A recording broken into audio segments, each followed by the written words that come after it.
Ассалаумағалейкум, қазақ елі, серік оқырмандарыңызға қош келдіңіздер. Жанымның жүргізушісі мен Мадияр Пернева. Бүгін бізде Қазақстандағы Астана қаласындағы топовый приорлардың бірі. Қазір қандай не нәрсе екенін оны видеосын толықтай көретін боласыздар. Алдымен видеомызды бастайық.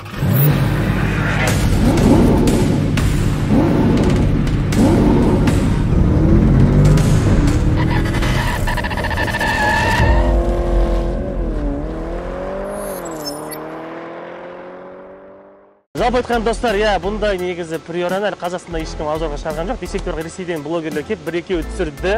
Бұл жерде бізде приорадан 10 миллионға музыка жиналған. Қазір не бар, қандай қызық бар, оның қазір толыққанды жақсылап көрсететін боламын. Алсыздар экранына жақсылап жайғасаңыздар, біз видеомызды бастаймыз. Видеомызды басталмас бұрын комментарий жасап қойған достар, сіздерге керемет жаңалығымыз. Қазір тыңда мінекей ойнап ақша табуға болады. Солардың бірі мінекей мына жерде қараңыздар. Әртүрлі ойындар, сондай күндік неше түрлі оқиғалар және де киберспортқа да бақтарын сынап көрсеңіздер болады. Бұл жерде достар, мен өзім жақсы көретін ойыным бар. Бұл бізде мінекей Lucky Jetке кіреміз. Lucky Jetте сіздер адамның ұшу коэффициентін табу арқылы өздеріңіздің ақшаларыңызды арттырып алсаңыздар болады. Мінекей достар, біз мына жерде қазір алғашқысына біз 10 мың теңге деп қояйық. 10 мың теңге бұл бізде қазір страховка ретінде, ал 4 мың теңгемен біз қазір рисковать етіп көретін боламыз. Ол қалай? 10 мың теңгені әрқашанда 1,5 коэффициентте қайтарып отыратын боламыз. Мінекей қазір екеуін де іске қосып қояйық, және де біз қазір раундты күтетін боламыз. Ұшты. Бұл жерде біз қазір 10 мың теңгені 1,5-те шығарып үлгердік. 1,49-а шығарып үлгердік достар. Дәл осылай мінекей көрдіңіздер ғой, 10 мың теңгені әрдайым 1,5-те шығарып отырсаңыздар, бұл сіздердің жаңағы страховка реттеріңізде жақсы болады. Ал 4 мың теңгені қазір біз рисковать етіп көретін боламыз. 1,5-те қайтардық. 1,44-те шықты. Ал мынаны қазір екі бізге осы ойында нормально деп ойлаймын. Мінекей көрдіңіздер ғой. Осылай тактиканы сіздерде қолдан көрсеңіздер болады. Сондай достар, сіздерге тағы да төмендегі бекітілген комментарий сілтемеге кіріп, менің арқамнан промокод беретін болсаңыздар, сіздерге алғашқы депозиттеріңізге 500%-лық бонус беретін болады. Ол сіздерге сәттілік тілейміз. Ал біз видеомызды бастаймыз.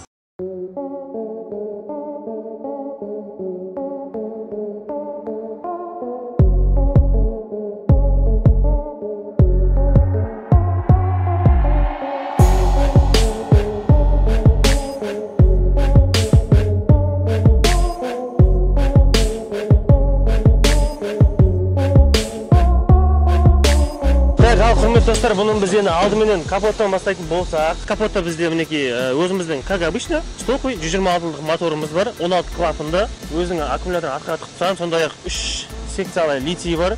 Мына жерде мінекей көріп тұрғандарыңыздың барлығы бұл жаңағы генераторға ауыр күш келмес үшін. Любой машина обзор жасаған кезде барлығы капотқа қасында турбо бар ма, тағы қандай нәрсе бар, музыка жинаған кезде капот жақтан не қондырады деген сұрақтар болуы мүмкін. Особо ешнәрсе қойдырмайсыздар, тек қана сіздің машинаңыз қиналмас үшін осындай қалың, шірінбейтін кабельдермен дубляж жасайсыздар. Ол сіздердің машиналарыңыз қиналмайтын болады, сондай-ақ аккумуляторды көбірек қойған дұрыс болады.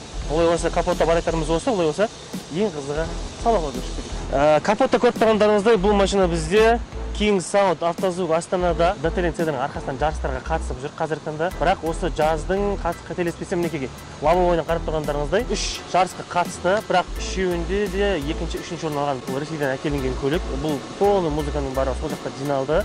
Шамамен 10 миллион теңгеге музыка жиналған.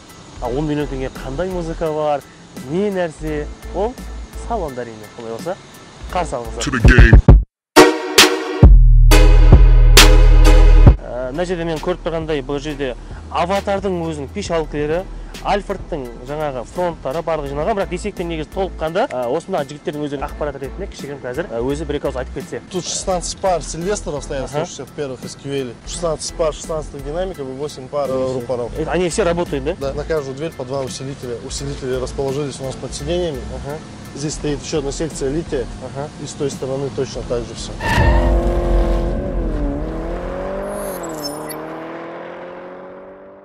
Салонның өзі мінекей қараңыздар, қалай жасалған да, қожа полный түптірілген, жасаған адамның вкусы жақсы екен былай қарасаңыздар. Сондай-ақ мына жерде достар, төмен жақта мән беріп қарайтын болсаңыздар, 3 кнопка тұр.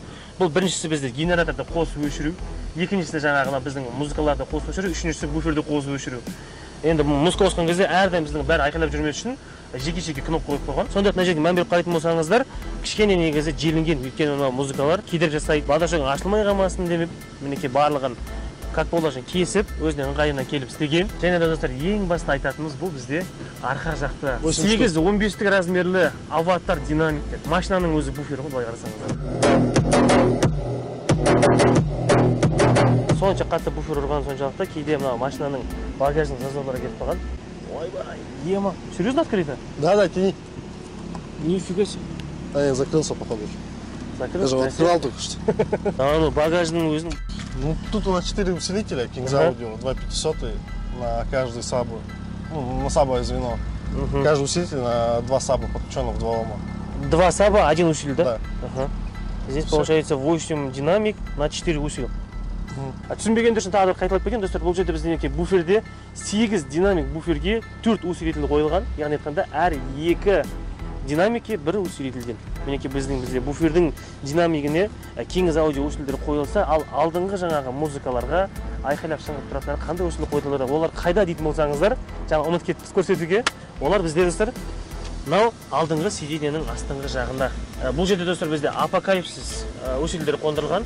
Мына сиденьенің астында, 2 сиденьенің астында, сондай мына жерде бүйтіп мән беріп қарайтын болсаңыздар, осы музыканың барын жандандырып, қиналмай шығартып отқан, көмек беріп отқан литийлеріміз осында қондырылған.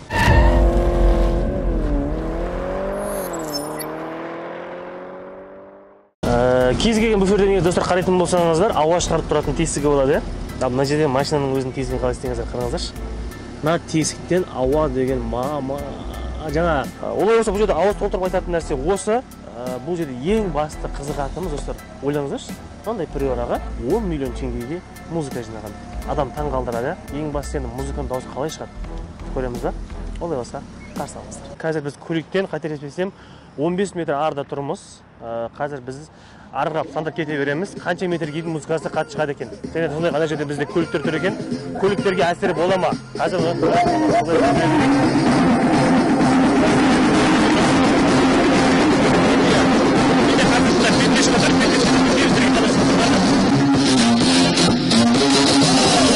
дейді достар, сол жақ бағаны. Мұнаның өзі достар бізде уже 100 метрде қалай естіп жатыр.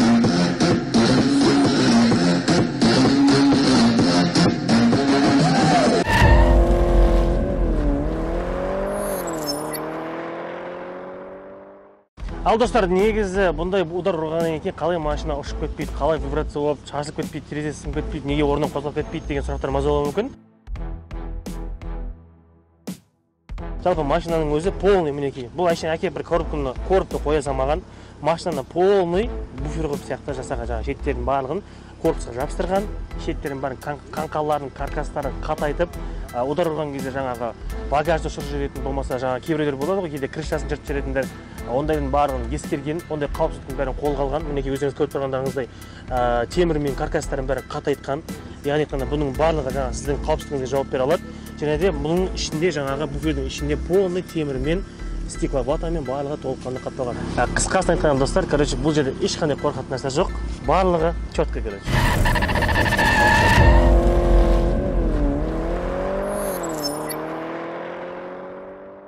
Және де достар, осы видеоны көріп отырып, мынау не деген сұрақта мазалауы мүмкін. Бұл жерде негізі алдын усилительдер болған.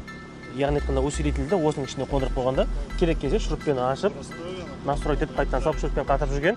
Бірақ уақыт өте келе ол өте ыңғайсыз болған, тиімсіз болған, сол себептен мына жерде полный жаба салған, екінші ашпайтындай қылып, бірақ усилителдің барлығын жаңағы сиденьенің астына өткізген, багажға сиятын багажға өткізген. Және де достар, осы музыканың бәрін қатты шығарып жатқан бізде сондай бірақ кішігірім мафон бар. Ол негіз бұл жерде айтады ғой, қой сенде үлкен мафон болсын, кішкентай мафон болсын, ең бастысы оригинальный процессорный мафон болса, музыкаңызды осылай қатты шығарып береді. Ол әрине бізде ауыра. Және достар, негізі білесіздер, кез келген көліктің сәнін ашатын бұл бізде титанкілер. Неге бұны еститін болсаңыздар, бұл негізі көлік Ресейде жиналғандықтан, бұл Ресейде қатты бағаланған диск болғандықтан осындай дискті қондырған. Бұны біздің қазақтар аса қатты түсіне бермейді. Біздің Қазақстанда көлік жиналса не қояды?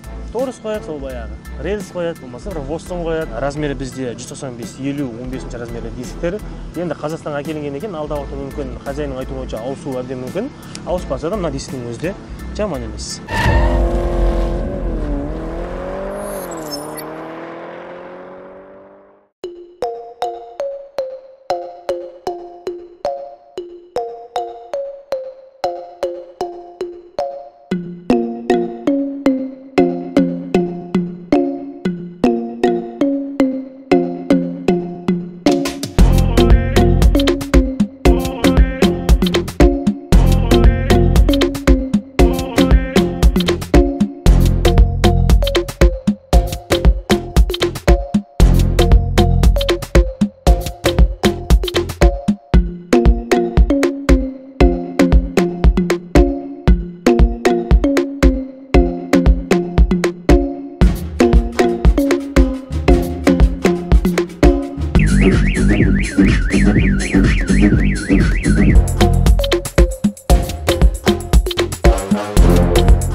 құрметті достар, мінекей біздің осындай шолуымыз аяқталды. Бүгінгі приора сіздерге ұнаған болса лайктарыңызды аямай басыңыздар, арнаға жазылыңыздар, комментарий тегін билет қалдырып кетіңіздер.